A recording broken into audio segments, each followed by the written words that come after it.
Bonjour à tous, alors casquette Tamiya, t-shirt Tamiya, donc sujet Tamiya. Hier je vous ai fait deux vidéos, les news de fin août. Il était temps parce que Cyril, le matin même, Cyril de Modis 34, il m'avait amené pas mal de nouveautés.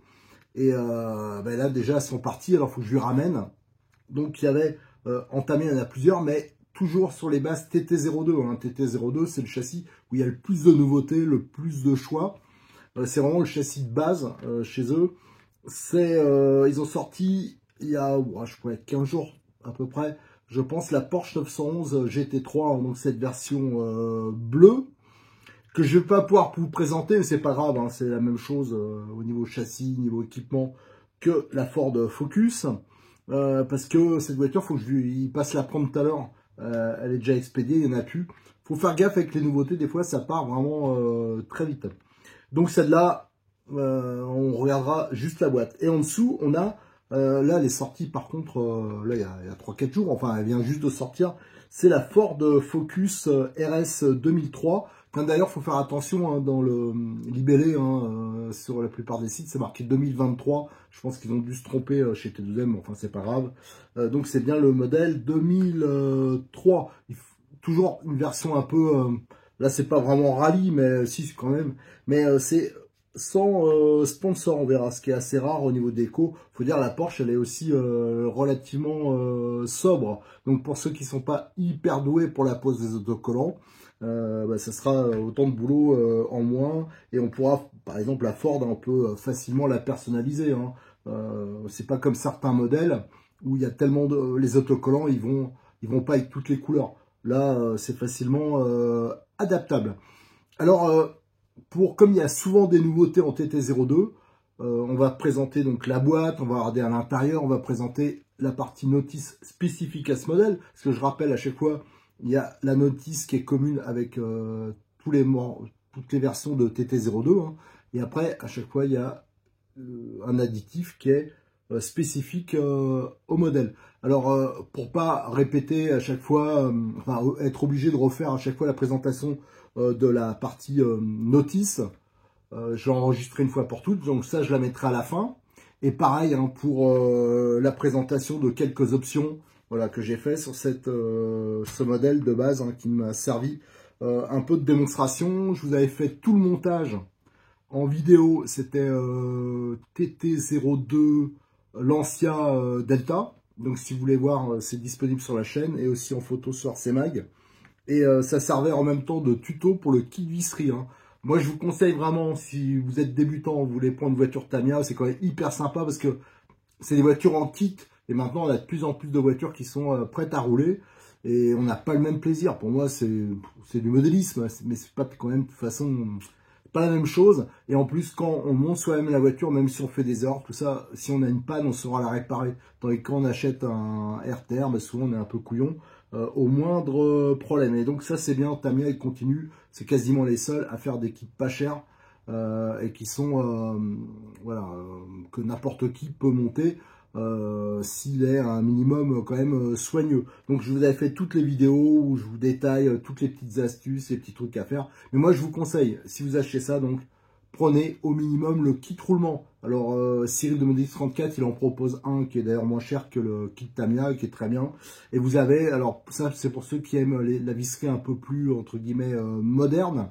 Vous avez le kit visserie inox, parce que d'origine c'est des vis cruciformes.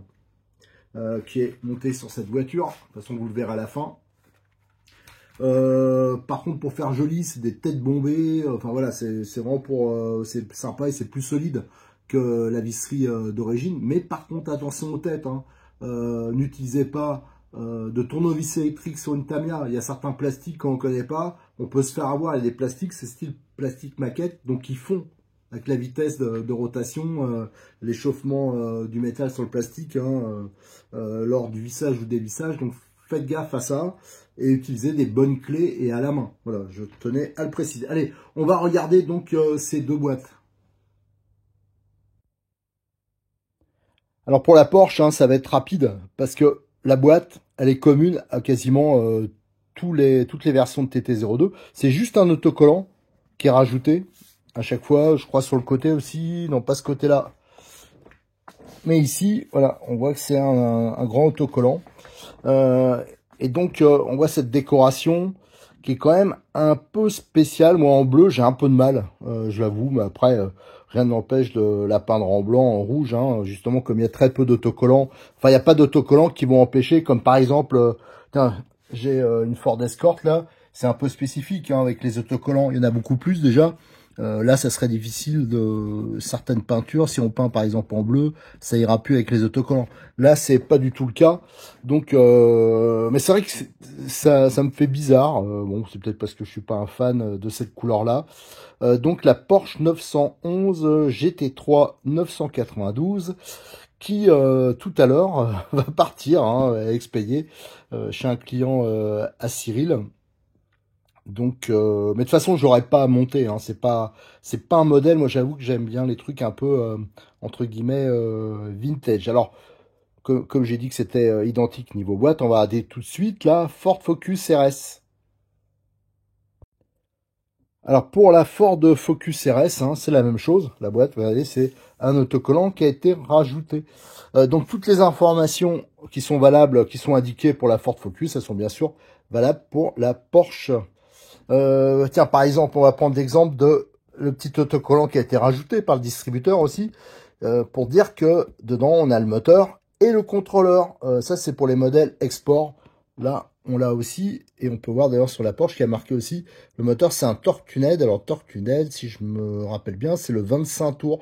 Donc, c'est le moteur intermédiaire dans la gamme. Donc, il est un peu plus puissant que les moteurs qu'on peut avoir, tiens, par exemple, sur les M06, comme j'ai là, les M05, le MB01, celui que je suis en train de vous présenter, avec une carrosserie de Fiat 600 Abarth.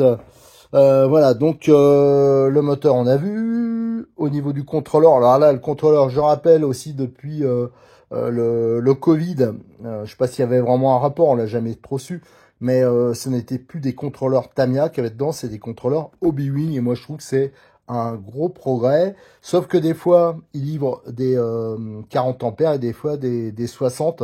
Donc on va voir, les deux marchent bien, hein, mais c'est vrai que le 60 ampères est plus petit, plus compact. Donc l'idéal, ce serait qu'il y ait ça dans la boîte. Allez, on va regarder les autres côtés.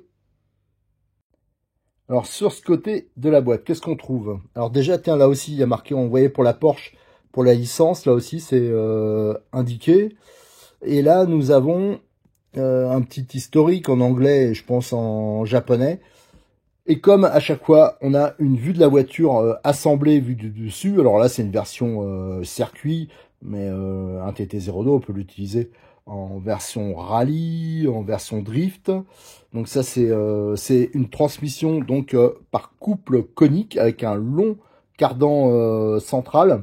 Donc ça a l'avantage d'être simple, d'être fiable. On a une bonne répartition des masses. Hein. D'un côté, on a la batterie, de l'autre côté, on a le moteur et toute l'électronique. Qu'est-ce qu'on peut dire d'autre? Là, il y a une indication, les moyeux avec une imitation comme un disque de frein.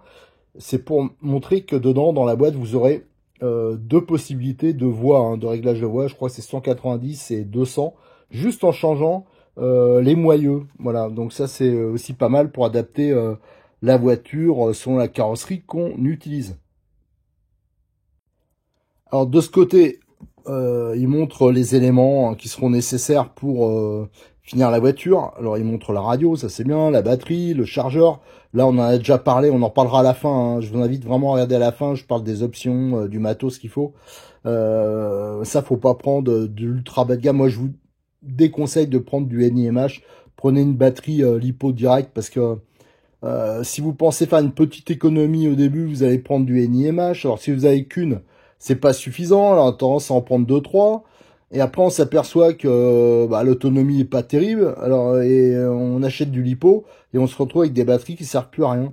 Voilà, donc faites le bon choix dès le départ. Pareil, le cerveau, prenez pas du bas de gamme. Moi je vous conseille au minimum, chez Cyril par exemple, pour pas cher, il y a le S13. Mais si vous voulez prendre un cerveau un peu plus balèze, par exemple, tiens, un S12, ça serait l'idéal parce que c'est pas beaucoup plus cher et c'est vraiment tip top. Et là, il montre le contrôleur. Là, vous en aurez pas besoin, hein, je l'ai déjà expliqué avant, mais le contrôleur, il est livré sur les modèles export, il est livré d'origine. Donc ça, vous en aurez pas besoin. Et je le rappelle, prenez le kit roulement. C'est vraiment, ça j'en reparle aussi à la fin. Moi, ça me paraît indispensable sur une voiture Tamiya. Alors là, il montre à chaque fois quelques options, mais c'est un peu, c'est pas les options que j'aurais spécialement conseillé à part le kit roulement. Mais le reste, c'est pas des choses bien utiles, hein. Qu'est-ce qu'il va faire le débutant avec des roues libres à l'avant ou un diff-habille, voilà, ou des amortisseurs alu? Non, il y a d'autres options, pareil, on en parlera à la fin, qui sont pas trop chères et qui sont beaucoup plus utiles. Je pense par exemple aux amortisseurs hydrauliques, mais version plastique, éventuellement le kit visserie, bien sûr le kit roulement, mais on peut se faire plaisir avec la transmission alu centrale, cardan et les noix. Ça c'est vraiment pas trop cher et niveau look c'est vraiment hyper sympa. Et on peut aussi, enfin il y a pas mal de choses, hein. On peut mettre des petits moteurs charbon qui poussent un peu plus, la direction alu aussi, mais pas la Tamiya, hein. Enfin la Tamiya elle est très bien, mais elle est quand même assez onéreuse. Pareil, Cyril il en propose des directions alu sur roulement qui sont beaucoup moins chères, hein. Il a vraiment une rubrique. Vous allez dans sa rubrique Tamiya et vous avez un sous-menu TT02. Et là, vous avez, voilà, vous avez toutes les pièces. Allez, maintenant, ce qu'on va faire, c'est qu'on va ouvrir la boîte. Voilà, j'ai ouvert la boîte, on va découvrir ce qu'il y a dedans. Alors, normalement, c'est du très classique. Les seules surprises, ça peut venir du contrôleur, hein. Je vous ai dit, c'est assez variable, hein, entre le 60 ampères et le 40 ampères. Je suis toujours curieux de voir aussi la planche d'autocollant, les petits accessoires comme les ailerons, les rétroviseurs. Mais le reste, les jantes aussi, les pneus. Mais le reste, c'est commun à toutes les versions de TT02. Alors, la première chose qu'on voit en ouvrant, c'est la grappe avec toutes les pièces de transmission, hein. Voilà, donc vous avez les noix, le cardan central qui est en plastique, hein, de 2 longueurs, je crois. Ou alors non, c'est la même longueur, mais il y a 2 grappes, c'est ça. Ouais. Et donc les noix, c'est un mix métal et plastique. Voilà, même au niveau des cardans goupillés. Alors ça pourrait faire, on pourrait se dire, ouais, du plastique, c'est pas... Non, en fin de compte, c'est très bien parce que ça fait amortisseur de couple. Il n'y a pas un grand intérêt de passer avec des cardans métal, hein. C'est vraiment pas mal parce que vous avez le cardan, en fin de compte, il amortit les petits à-coups. Et quand c'est tout métal, ça retransmet tous les à-coups. Et je trouve qu'on a plus d'usure. Voilà. Donc ça, moi, c'est une transmission qui me plaît bien, qui m'a jamais posé de problème. Qu'est-ce qu'on a d'autre? Alors là, on a le sachet habituel, voilà, avec tout ce qui est le moteur, les bagues, ouais, vous avez le sachet A, B, C. On a dedans des pièces. Alors je regarde les pièces de transmission, hein, ça veut dire couronne centrale, les pièces de coupe conique, de la graisse, un peu d'outillage. Ici, on a les jantes. Voilà. Ça, je crois qu'on l'a déjà vu sur d'autres modèles. Donc, les jantes Tamiya, qui sont plutôt, enfin, comme de toute façon, Tamiya, hein, au niveau des moulages, les carrosseries, tout ça, c'est toujours superbe. Ah, suspense. Alors, j'ai l'impression, depuis quelques temps, ils mettent beaucoup de 60 ampères. On va voir. Cool. Voilà, c'est ça. C'est le bon modèle. Donc là, on a un contrôleur qui est fiable, qui est simple, qui prend pas beaucoup de place. Le seul gros défaut, c'est que, enfin, c'est la prise Tamiya. C'est vrai que si vous achetez des batteries, la plupart du temps, ce sera des DIN, surtout avec les lipos. Donc ça oblige soit à mettre un adaptateur, mais c'est pas terrible, ou soit à changer la prise. Ensuite, la carrosserie. Alors, les carrosseries, il y a toujours un petit suspense aussi, parce que il y en a les trous pour la carrosserie, les plots, hein, de carrosserie sont percés. Et des fois même, c'est découpé au niveau des passages de roues, pré-découpé. Il y a aussi les trous pour les rétros, tout. Alors là, on voit tout de suite. Déjà, c'est découpé. Enfin, c'est percé au niveau des plots de carrosserie. Ça, c'est vraiment très bien parce qu'on le fera jamais aussi bien qu'eux. Et au niveau, vous voyez, les trous pour le rétroviseur ici, l'aileron. Et là, bonne chose aussi, les passages de roues sont découpés. Donc, il vous restera plus qu'à faire la découpe propre tout autour. Mais ça, c'est vraiment un bon point parce que qu'on soit débutant ou pas, on aura toujours du mal à faire une belle découpe comme elle est là, hein. Ça c'est vraiment... le tour de roue, c'est toujours un peu délicat. Autrement, à un niveau look, bon, il faut aimer ce genre de voiture. Mais c'est toujours... la qualité, elle est toujours au top au niveau précision de la carrosserie. Ici, on a donc l'aileron, hein, qui est assez... voilà, double aileron. On a les rétroviseurs. Voilà. Qu'est-ce qu'on a ici? Alors là, on a les grappes tout à fait classiques chez Tamiya qu'on retrouve à chaque fois. Tiens, d'ailleurs, ça c'est une grappe qui est pas mal d'en avoir une d'avance. C'est la grappe A. Alors je précise, hein, Cyril, il a toutes les grappes. Hein, et si jamais c'est marqué stock 0, une des grappes, il vous dépannera toujours. Hein. Donc n'hésitez pas à l'appeler s'il y a un problème à ce niveau-là. Je parle des grappes classiques, hein, du kit. Hein, je parle pas d'options. Celle-là, elle est importante parce que il y en a deux dedans. Vous avez les portes-fusées avant, arrière. Tiens, ici, on voit les fameux moyeux qui permettent de régler la voie. On a les supports d'amortisseurs, les renvois de direction et les couvercles de cellules. Voilà. Donc ça, éventuellement, alors moi, j'en ai jamais pété, mais j'ai déjà entendu des gars qui disaient qu'ils avaient pété une fusée, tout ça. Donc ça fait partie des grappes qui peuvent être intéressantes d'avoir en stock. Ça, c'est le châssis. Voilà, donc qui est style un peu baignoire et qui inclut le dessous de la cellule. C'est-à-dire que le différentiel, il se met par au-dessus et il y a un couvercle. Donc c'est assez simple et plutôt efficace. Ici, on a une grappe avec tout ce qui est triangulation. Là, pour péter un triangle, quand même, faut y aller, je pense. Les faux amortisseurs, les pièces de pare-choc. Une dernière grappe, vous voyez, c'est quand même relativement simple. Alors, le gros boulot hein, chez Tamiya, c'est de dégrapper ça correctement, de bien se repérer, parce que chaque grappe est numérotée, et chaque élément est numéroté. Vous avez par exemple la grappe A, et vous avez 1, 2, 3, 4, 5. Alors, quand vous montez, quand vous utilisez la notice, ils vous disent qu'il faut aller prendre la pièce 2 de la grappe A, par exemple. Voilà. Donc, c'est assez simple, mais c'est surtout que c'est long, parce qu'il faut, si on est débutant, il faut mieux dégrapper au fur et à mesure, et surtout très bien ébavuré. Alors là, on a les supports moteurs. D'ailleurs, il existe en alu. Ça, c'est une option qui peut être sympa. Vous avez la plaquette là qui permet de retenir la batterie. Ça vient au-dessus du moteur. Ça, c'est la boîte pour le récepteur. Là, le couvercle pour la transmission centrale. Ici, les pneus. Alors là, c'est une version un peu mixte parce que généralement, soit on a des pneus lisses, soit on a ceux-là qui offrent sûrement le meilleur compromis. Ou alors, on a les pneus type Rally comme on a sur ma Lancia Delta. Donc ça dépend vraiment de l'utilisation. Mais là, ceux-là, je trouve que c'est le meilleur compromis. Et au fond, on a tout ce qui est notice, planche d'autocollant. Alors ça, je vais le déballer et on va le regarder ensemble. Et voici tous les documents qu'on trouve avec la voiture. Alors j'avais oublié de parler du pare-choc. Voilà, le pare-choc qui est bien dense. Donc là, il est vraiment efficace. C'est vrai que les pare-chocs Tamiya, ils sont vraiment pas mal. La planche d'autocollant, alors par rapport à ce que je peux vous montrer d'habitude, elle est beaucoup plus réduite. Et vous voyez que tous les autocollants sont numérotés. Et ça correspond à un emplacement sur la voiture. On le verra sur la notice.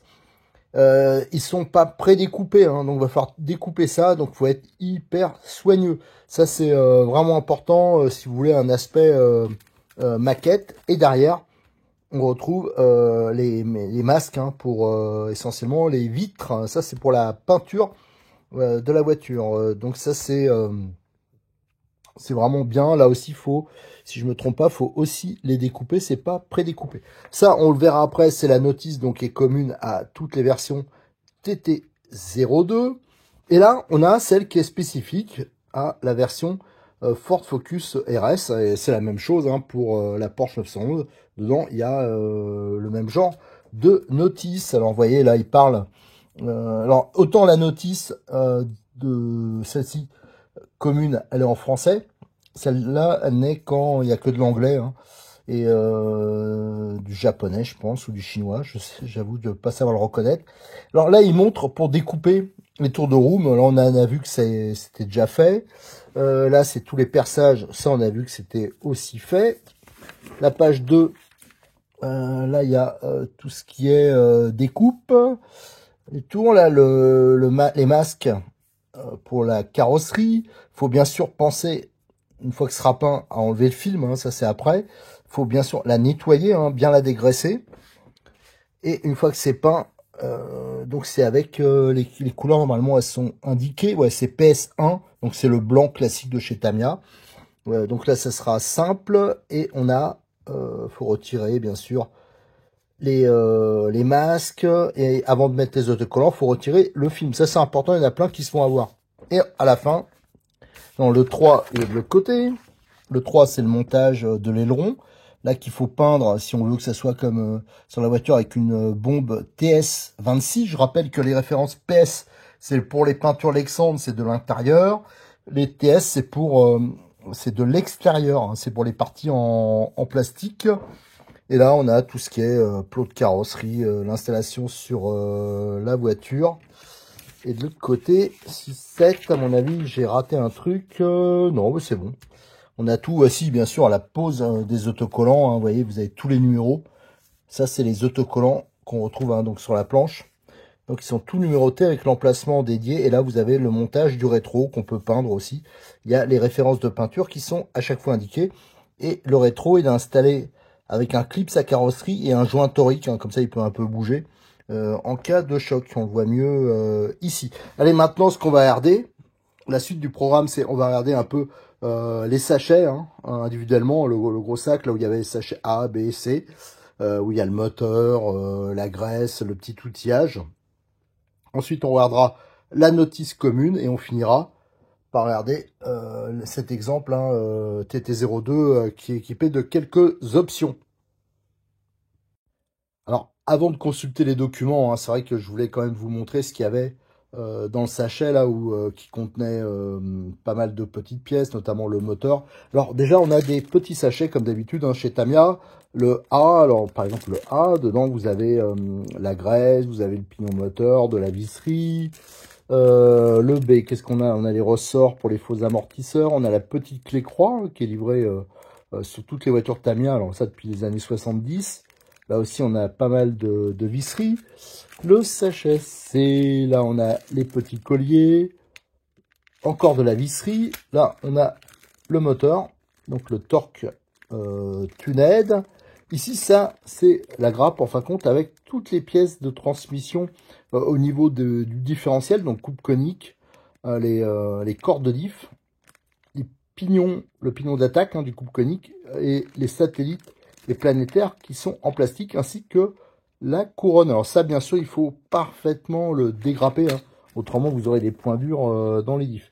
Ici, on a tous les paliers plastiques et là, alliage de cuivre. Hein. Ça, c'est pour les roues, par exemple. Et ça, c'est pour les différentiels. Donc ça, bien sûr, je vous conseille de le remplacer par le kit roulement. Là, on a la fameuse grappe Tamiya pour les sauve-cerveau. Hein. C'est toujours à peu près le même principe, avec le ressort en plastique, hein, la déformation de plastique qui fait sauve-cerveau. Voilà. Et ici, on a des circlips, et je pense que ça doit être du double face. Voilà, et encore un peu de vis, des joints toriques. Allez, ce coup-là, maintenant, on va regarder ces documents. La notice du TT02. Donc, je rappelle que pour chaque version, il y a une notice additionnelle. Hein, donc, ça, on parle de la carrosserie, divers accessoires. Par contre, pour le montage du châssis, c'est commun. Donc, à toutes les versions TT02 classiques. Hein, parce qu'on a vu maintenant des versions TT02. Il y en a d'autres qui sont sorties un peu avec des équipements un peu différents. Là, je parle de la boîte TT02. Donc, les premières pages, deux premières pages, chaque fois, ça parle de la radio, l'outillage, enfin voilà, des choses comme ça. Ensuite, on attaque le montage. Tout est à l'échelle hein, au niveau de la visserie, avec les indications, donc ça facilite quand même le montage. Hein. C'est pour ça que quand on fait l'assemblage, les sachets, il faut bien les mettre dans une petite boîte à part, le sachet A dans une boîte, B dans une autre boîte. Ne mélangez pas tout, parce qu'après, vous allez partir en galère. Ici, on voit qu'il y a deux empattements qui sont possibles. Hein, donc ça, c'est pour adapter différentes carrosseries. Là, on a la voie qui est adaptable aussi. Et là, on a le montage. Et le montage, il y a les points de graissage, tout ça qui sont indiqués. Donc, faites quand même attention, c'est vraiment pour la version avec les paliers plastiques d'origine. Je rappelle, moi, je déconseille totalement de monter une Tamiya avec les paliers plastiques. Mettez les kits roulements, hein, ça je vais en reparler après, je vous montrerai une version montée, je vais vous expliquer un peu tout ce qui est option, mais l'option qui me paraît indispensable, c'est les roulements. Si vous mettez des roulements, bien sûr, les points de graissage qu'il y a ici, ça sert à rien. Hein. Donc faites attention, pareil, eux, ils disent de graisser la couronne, alors autant les pinots de coupe conique c'est normal, hein, mais la couronne ne graissait pas parce que ça va tirer quand on fait du loisir. Alors ça, il faisait ça en compétition avec des graisses spéciales au niveau des cardans aussi, les articulations de cardan. Moi, je vous conseille pas de le faire parce que en loisir, souvent les voitures elles sont pas hyper entretenues, ça roule pas sur des circuits hyper propres et ça va attirer toutes les saloperies dessus, ça va coller. Et en plus, on a une perte de rendement. Voilà, donc allez, on a toutes ces parties-là. Le différentiel, je rappelle que d'origine, il n'est pas étanche. C'est pour ça qu'on met de la graisse dedans, mécanique. Les versions étanches sont en option. Là, bien sûr, là, il y a encore les points de graissage. Alors, coupe conique, là, c'est par contre important de le graisser. Une graisse, si possible, assez fluide. Là, on a le moteur. Alors, je rappelle que aussi que ce qui est bien, c'est que vous n'avez pas l'entre-dents à régler parce que là, vous avez des indications 21, 22, 23, 24 dents. Mais en fin de compte, il suffit de mettre au bon emplacement votre fixation moteur et votre entre-dent, il est réglé automatiquement. Donc ça, c'est pratique. Il existe une option support moteur alu que je vous conseille aussi puisque ça va favoriser le refroidissement du moteur. Donc là, on a le montage du moteur sur le châssis. Là, pareil. Ça, par exemple, ça, c'est un bon exemple de choses. Je suis pas du tout d'accord avec eux. Ils graissent les articulations de triangulation. Alors ça, je vous garantis, si vous le faites, là aussi, vous allez attirer, quand on roule sur à des endroits qui sont pas très propres, on va attirer toutes les saloperies. Et en fin de compte, ça va être plus néfaste que, voilà, que bon, quoi. Là aussi, c'est la même chose. Là-dessus, je suis pas d'accord. Alors, je rappelle encore une fois, j'ai fait plein de vidéos montage, le montage intégral TT02 a déjà été fait sur notre chaîne YouTube avec le montage d'options, le montage du kit visserie. Enfin, j'ai fait plein de trucs et normalement je vais en refaire parce qu'on va le passer en brushless. On va faire le montage du kit brushless dessus. Enfin, on va faire plein de choses. Vous allez voir, Tamiya, j'ai beaucoup de choses de prévues, mais c'est vrai que c'est plutôt des choses que je fais à l'automne ou l'hiver. L'été, je me consacre plus aux buggy, quoi, aux voitures qui peuvent rouler dehors, en tout terrain. C'est plus approprié à la saison. Alors là, vous voyez, ça aussi, j'en suis pas d'accord. Ce que je parlais, c'est le graissage des cardans. Moi, je vous déconseille de le faire, pour les mêmes raisons. Donc, on a le montage des faux amortisseurs, le montage de la partie radio. Alors ça, il existe des petites biellettes, on va en reparler après, qui sont réglables. Les amortisseurs, c'est à friction d'origine. Donc ça, on verra aussi pour les options. Voilà, le montage de la partie électronique. Là, il n'y a rien de spécial. Comme on a vu, ça dépend surtout du contrôleur qu'on a. Il y a certaines voitures où ça peut, s'il livre un 1060 ou un 1040, ben, c'est pas la même chose au niveau encombrement. Voilà, c'est vraiment des notices, c'est très simple. Alors là, après, on arrive un peu dans certains réglages, voilà, qu'on peut faire. Ici, c'est tous les ratios, les rapports de démultiplication par rapport, voilà, on a l'emplacement ici sur le support, et là, vous avez, nombre dedans, le rapport. Ça, c'est pour l'adapter selon votre utilisation, selon si vous changez le moteur. Voilà, ça, c'est important. Là, on a la protection du récepteur, si on souhaite le monter comme ça. Oh, j'ai du mal à tourner les pages un peu. Voilà, bon, bah, c'est pas grave, on en a zappé une, mais là, on arrive à ce qui est plus intéressant pour les débutants, où tout est livré en grappe, comme on l'a vu. Donc, vous avez la grappe A qui est représentée, la grappe D, tout ça, et à chaque fois, c'est numéroté, ça correspond à une étape de montage. Imaginons que vous cassez, alors ça va être difficile puisque c'est pas facile, c'est vraiment solide, vous cassez là le triangle 14 sur la grappe B, mais il faudra commander toute la grappe, voilà, et donc vous aurez la référence. Voilà, ça vous permet aussi de savoir ce qu'il y a dans les sachets A, B, C. Ici, voilà, vous avez le nombre de vis, la dimension à l'échelle et vous avez le contenu. Donc ça, c'est quand même assez pratique. Voilà ce qu'on pouvait dire sur cette notice du TT02. C'est à chaque fois le même principe, que ce soit TT01, les M05, M06. C'est quand même relativement facile à monter, mais moi je vous dis, il y a des petites choses. Alors c'est que mon avis personnel, mais sur les points de graissage, soyez quand même prudent, quoi. Ça risque, réfléchissez bien. C'est une histoire de logique. Il y a des endroits, si vous mettez de la graisse en extérieur, notamment sur les cardans, bah, automatiquement, tout va se coller dessus. Voilà. Donc après, c'est à vous de faire un choix. Allez, on va regarder le reste maintenant.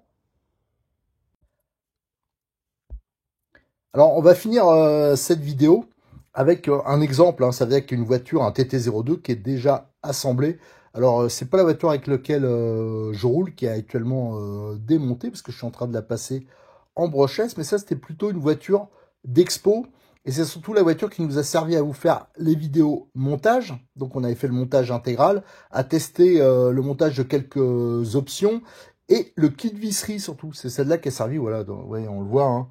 Tout est en visserie inox, que ce soit en dessous, au-dessus. Et ça, pour moi, c'est un plus, parce que c'est quand même, je trouve quand même déjà plus joli et quand même beaucoup plus moderne que les vis cruciformes, style vis à bois, un peu, entre guillemets, d'origine. Alors, le kit visserie, je vous donne la référence, hein, alors pareil, c'est chez Modis 34, c'est M1343 et ça vaut une vingtaine d'euros.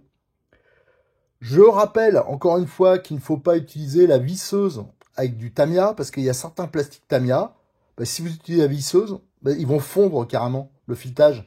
Donc méfiez-vous, hein, Tamiya, les plastiques, c'est quand même parfois plastique à maquette, hein, sur certains éléments. Donc faites attention, faites à la main, surtout la première fois.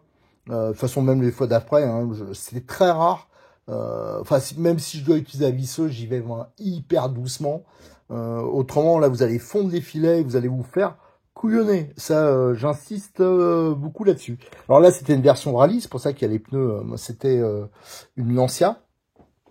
Donc c'est pour ça qu'on peut la transformer soit en piste, en rallye, en drift, cette voiture. Alors, comme option, qu'est-ce qu'on avait monté? Donc, j'ai déjà parlé du kit visserie. Mais si je devais mettre dans l'ordre, je mettrais le kit roulement. Là, elle est intégralement équipée du kit roulement. J'avais mis celui de Modis 34 parce qu'il est de bonne qualité. Je crois qu'il vaut une dizaine d'euros de moins que le Tamiya. La référence, c'est M123. Alors, ça, vous trouvez, hein, chez Modis 34, il y a une rubrique Tamiya. En dessous, il y a un sous-menu TT02. Là, vous avez toutes les pièces. Et tous les ensembles, voilà, toutes les choses que je vous parle là, en fin de compte, c'est dessus. Donc la référence M123. Moi, c'est vraiment ce que je mettrai en premier, et ça vaut 16,50 € de mémoire. La deuxième option que je mettrais peut-être, alors là, il y a plusieurs choses, hein, qu'on peut... c'est les amortisseurs hydrauliques. Alors celle-là, on n'est pas équipé parce que pendant très longtemps, ils n'ont pas été dispo. Souvent, il y a des grosses ruptures là-dessus.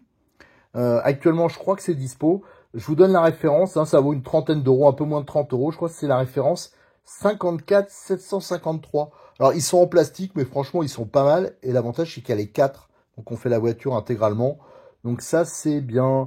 Hein, une autre pièce qui est pas mal. Alors, celle-là, elle en est pas équipée non plus, puisque au moment où je l'ai montée, elle n'était pas dispo, cette pièce aussi. C'est le support moteur alu. Ça permet quand même de favoriser le refroidissement du moteur. Et c'est plus rigide comme montage, surtout si on monte après des choses un peu plus puissantes. Alors ça vaut un peu moins de 18 €. Et la référence, c'est 54 558. Autre chose que j'avais monté, c'était... Alors ça, c'était vraiment... À mon avis, ça sert à rien. Mais par contre, je trouvais ça joli. C'est les cardans. Alors on va le voir un peu mieux comme ça.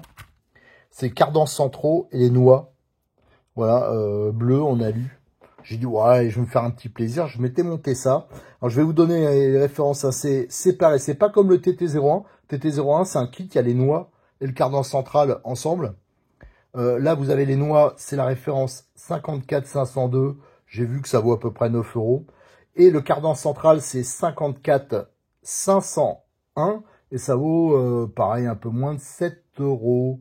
Voilà, donc, qu'est-ce qu'il y a d'autre? J'avais mis... Alors, je les ai pas mis parce que c'était pas dispo à ce moment-là, mais il existe des biellettes avec le système de réglage alu là qui sont pas mal pour régler le pincement, l'ouverture à l'avant.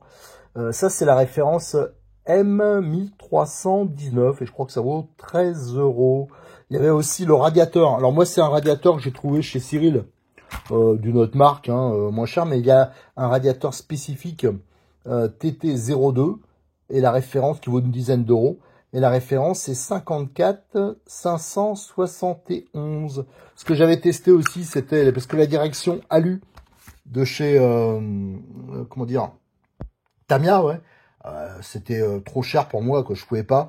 Donc, j'avais pris la direction, le système de direction à Cyril, qui valait que 18 €. Je crois que c'était 2 ou 3 fois moins cher que le Tamiya. Et c'est très bien, c'est sur roulement, tout ça, nickel. La référence, c'est M1322. Voilà, donc le kit visserie, j'en avais parlé, le kit roulement aussi. De quoi j'ai pas parlé? Ah oui, il existe, alors moi j'en suis pas équipé, mais il existe un kit couronne haute vitesse. Alors ça, j'avoue que j'en vois plein qui mettent ça. Il y a le moyeu de la couronne qui est en aluminium. Donc, j'avoue que moi, j'ai jamais eu de problème avec le système d'origine, mais je vous donne la référence. Hein, c'est 54 500 et ça vaut 11,50 je crois. Qu'est-ce qu'on a d'autre? Ah oui, alors là, je l'ai pas parce que je l'ai piqué pour mon autre voiture. Et comme elle est pas là, la voiture, c'est la barrette ici. Il y a une barrette en plastique. Il y a un beau kit avec une belle barrette en époxy assez sympa. Je vous avoue que c'est plus pour se faire plaisir. Sa référence, c'est 54 555 et ça vaut une vingtaine d'euros. Voilà, je crois que j'ai à peu près fait le tour. Il existe plein d'options. Hein. Il y a des supports, je crois en carbone. Il y a les rotules ici. Qui sont en plastique là, qui existent en métal, il y a des jeux de ressorts, enfin voilà, celui qui veut vraiment se faire plaisir, il peut se lâcher, mais là je vous ai parlé vraiment des options qui peuvent être utiles, qui peuvent voilà, jouer sur la fiabilité, le refroidissement, des choses comme ça. Le reste déjà, c'est voilà, je pense que les autres, c'est quand même plus pour se faire plaisir, surtout quand on roule en loisir. Alors autre chose au niveau de l'implantation. Là, j'avais fait un exemple, hein, c'est parce que sur la vidéo, on m'avait posé des questions. Moi, j'avais viré le système de sauve-cerveau qui donne beaucoup trop de jeu à la direction. J'avais mis un palonnier verrouillable. Alors, ceux-là, j'ai pas la référence en tête, mais pareil, elles viennent de chez Modis 34. C'est pas cher, c'est bien. Et j'avais mis un cerveau bas. Alors, il y a les S12, enfin voilà, il y a plus les cerveaux bas. L'avantage, il valent 20-25 euros. Et ça permet de gagner pas mal de place. Alors, ils sont entièrement sur roulement, pignon métal. Il est protégé de l'humidité. De toute façon, ce genre de voiture, faut pas les foutre dans la flotte. Hein. Et ça m'a permis de faire ce montage avec le contrôleur. Donc là, c'était un 1060. Et de mettre le récepteur entre. Comme ça, c'est une voiture qui n'était pas de façon destinée à rouler dans la saloperie. Ça risquait pas grand-chose. Autrement, la disposition, si vous mettez un cerveau haut, classique, vous aurez pas moins de place pour le récepteur et bien sûr pour le contrôleur, et le récepteur faudra le mettre comme il indique sur la notice. Et moi, ça me plaît à moitié. J'aime bien quand même, le but c'est d'avoir comme une voiture un peu performante, de rabaisser les masses au maximum, voilà, de simplifier. C'est pour ça que j'avais fait ce montage là. Donc moi, je vous conseille quand même un cerveau bas, parce que si vous prenez un cerveau classique, surtout à un début de gamme, vous risquez quand même voilà, vous aurez quand même plus de performance avec un S12 par exemple. Moi, je pense que quand je vais faire la prochaine que je vais monter, je pense que je vais montrer un S12 dessus. Et ça me permet d'avoir voilà, de la place pour l'implantation, surtout que ce sera monté avec un moteur brushless. Donc le contrôleur étant un peu plus gros, tout ça, j'ai vraiment besoin de place. Voilà ce que je voulais dire. Ah oui, on parlait Tamiya, le système de direction. Je rappelle aussi que quand on prend, alors j'espère que je dis pas de bêtises, parce que je crois qu'il y a une petite différence entre les TT01 et TT02, mais le système de direction, le Pontec qui est là, faut l'acheter à part, tandis que là il est complet. Hein. Voilà. Donc c'est ma petite TT02 d'expo hein, qui m'avait servi pour les articles et qui bientôt va rouler. Ça, vous la reverrez dans de prochaines vidéos. Allez, merci, à très bientôt sur notre chaîne YouTube. N'hésitez pas à venir nous rejoindre sur le forum. Hein, si vous avez des questions, il y a déjà plein de photos, plein de choses. Vous pouvez venir participer avec nous. Si vous avez des voitures aussi à montrer, n'hésitez pas à venir montrer vos bolides, vos décorations de carrosserie.